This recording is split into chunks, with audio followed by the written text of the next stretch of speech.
Hi, this is an explanation for weeks 13 and 14. Yes, you heard that right.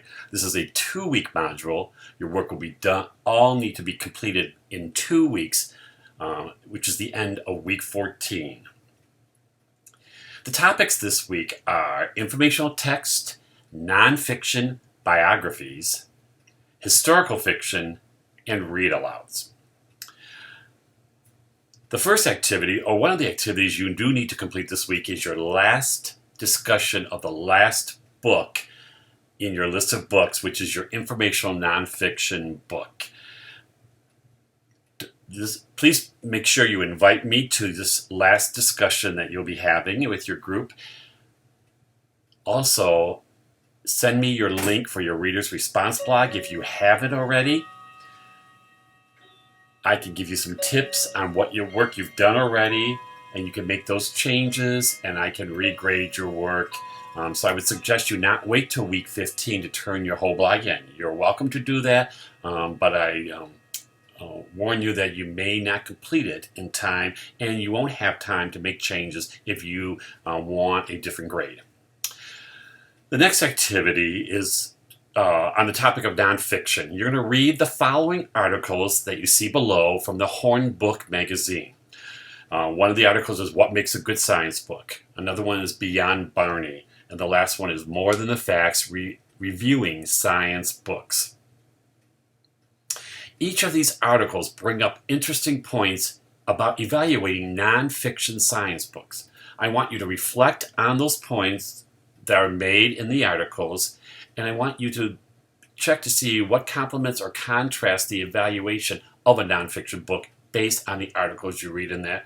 You're going to create a Word document, write your response on comparing and contrasting the points made in those articles about evaluating a nonfiction book, and you're going to post that in the week 13 and 14 wiki. And if you just click on the links here, you will be able to retrieve the articles. Another activity is about biographies and nonfiction, or it may be about both depending on your choice. So after you've read chapters 9 and 10 in our textbook, you're going to select one of the following and post your work, of course, in the weeks 13 and 14 wiki. One idea that you can complete is to highlight both chapters, listing 5 takeaways from each chapter. Takeaways are important pieces of information that you have learned from the chapter. They might be the highlights of the chapter. Or you can, using a biography, evaluate the biography using the criteria from figure 9.1, which is on page 283, and compare the biography to another biography about the same individual as stated in the teaching idea 9.1, page 285. So you're going to look at a biography about an individual and then compare it to another biography written about that same individual. You can use, as another idea, 10.2, which is on page 309. You're going to write a script using the thoughts from this teaching idea to share a nonfiction book to a class. Now, this is not a lesson plan, but it's a script to notice how the book is designed. Last option is to use teaching idea 10.3, which you'll find on page 313, and create a glossary. Now, this is not an ABC book, but a glossary on a nonfiction topic of your interest. Make sure you've incorporated as much of the alphabet as you put these terms or vocabulary in your glossary. If you complete more than one of those activities, you will receive extra credit. Now I want you to take a look at some videos of historical fiction children's author. I want you to view the following videos from these authors.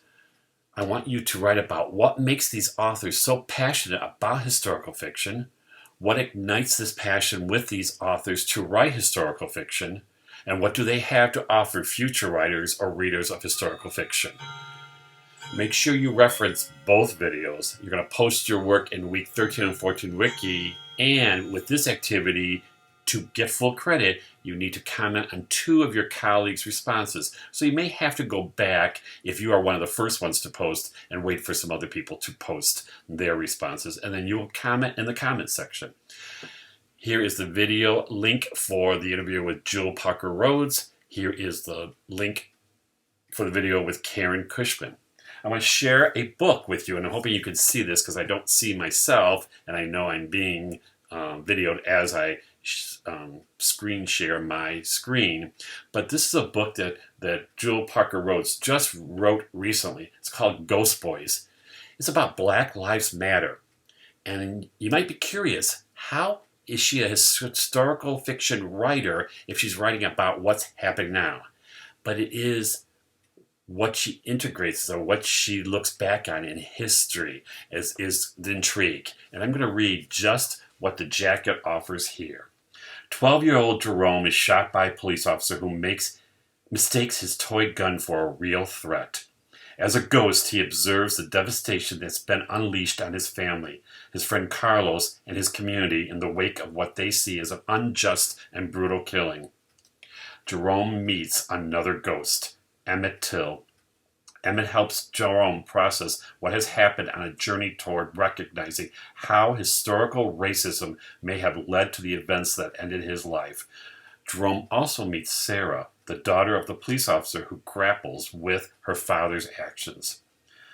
Once again, Jewel Parker Rhodes deftly weaves historical, social, and political layers into a gripping and poignant story about how children and family face the complexities of today's world, and how one boy in particular, who never had a chance to grow up, comes to understand American blackness in the aftermath of his own death. A very wonderful story, but you're going to hear more about her, probably not this book is really, but about her and her writings of historical fiction. One other activity you're going to be involved in is to look at some read-alouds. In fact, you're going to look at a very popular book that has been written for parents and for teachers and educators from Jim Trelease. It's called his read-aloud book. He's been around for many, many years. I used him and his book as a principal in working with my parents. And I quoted from the book quite often because there are a lot of great suggestions in that book, and he does keep it updated.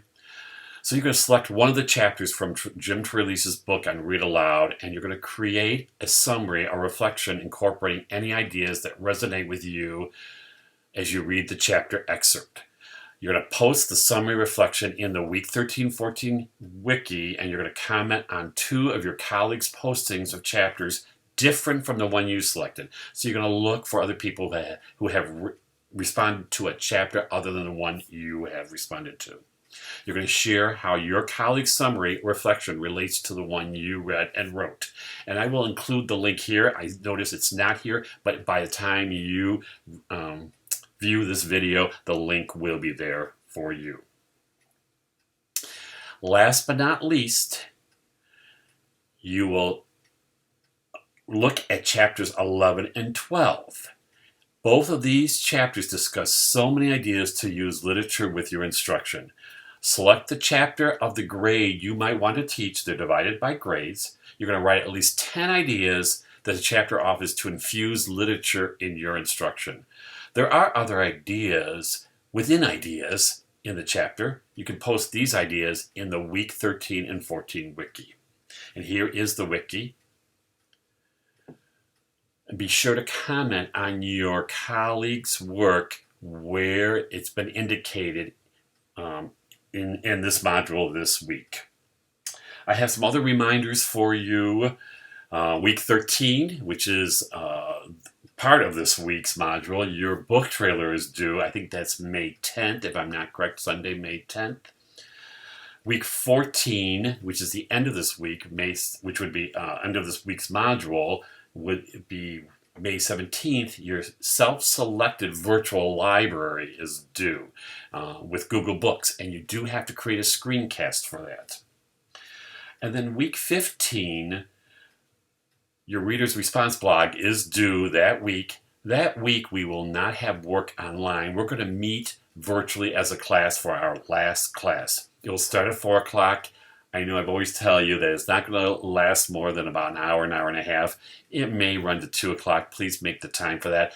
I'm going to try not to have it run, but one of the indicators of how long the class will last is if you are planning to present your e-portfolio. Now you may say, wow, I'm not going to be ready. My e-portfolio should be ready by week 16. It has to be ready by week 16, and I don't know if I can present it week 15. Well, I'm going to give you a little incentive to have it ready by week 15 if you can. That you do not have to create a screencast then. If you present it to the class, then you just have to give me the link to your e-portfolio for your final exam. If you decide you're not ready, you can't get it ready by class on week 15, then you can have until the Tuesday of exam week. I'm not sure of the date, but it will be in the email that I've sent you. So you can turn it in on that day, and I'll remind you again, but you will also have to create a screencast to talk about that. And all that information is in the ePortfolio final exam page on Blackboard. But again, if you want to present, and even if it's not polished completely, you can then take it back and also work on fixing what you need to fix on it, and then turn it in without the screencast. So a little incentive for you to maybe present in class. And what I'll do is share my screen, or share. You'll become the presenter, and you can share your screen and present your e-portfolio to the class. If you have questions about any of this, please reach out to me, ask me. I'll try to respond as quickly as I can. Also, I want you to stay safe, stay well, take care of you, take care of family members, and I'll see you online. And on week 15, I'll actually get to see you virtually again, but I do get to see you virtually when you invite me for your discussion groups, and I appreciate that. See you soon.